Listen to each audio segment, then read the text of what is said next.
2024 के लोकसभा चुनाव में जिस पॉलिटिकल पार्टी ने एक भी सीट पर चुनाव नहीं लड़ा, अब उसके 20 सांसद हैं।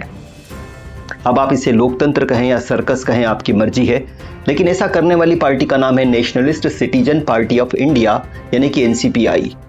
एनसीपीआई ने 2024 के लोकसभा चुनाव में एक भी प्रत्याशी खड़ा नहीं किया था, यानी कि बंगाल तो छोड़िए, इसने देश के किसी भी मतदाता के सामने खुद को विकल्प के तौर पर नहीं रखा था।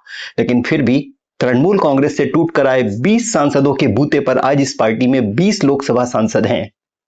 सोचिए इसे क्या कहा जाए।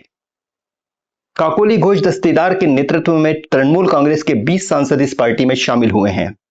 एनसीपीआई ने 2023 में त्रिपुरा विधानसभा चुनाव में केवल 3 सीटों पर चुनाव लड़ा था और वहां इसे कुल 822 वोट मिले थे। इसके बाद 2024 के लोकसभा चुनाव में यह पार्टी गायब रही और अब संसद में 20 सांसदों के साथ मौजूद है।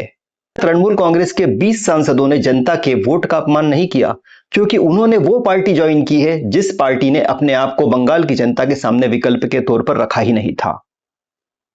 क्या इसे राजनीति माना जाना चाहिए, या फिर यूं कहा जाना चाहिए कि एक बार अगर तुमने मुझे वोट दे दिया तो फिर मेरी मर्जी, मैं कुछ भी करूं।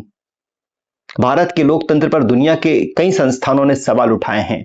जब ये सवाल उठते हैं तब कई लोगों को बहुत बुरा लगता है, लेकिन क्या उन लोगों को एनसीपीआई और तृणमूल कांग्रेस का मर्जर का जो मामला है वो क्या सही लगता है? इस घटनाक्रम के पहले एनसीपीआई की अध्यक्ष शेवली कुंडू थी, बाद में टीएमसी की बागी नेता काकोली घोष दस्तीदार को इसका अध्यक्ष बना दिया गया। यहां पर इस बात की भी जांच की गुंजाइश है कि क्या एनजीओ की तरह, क्या चलती हुई कंपनियों की तरह एक चलती हुई पार्टी को बेचा गया है?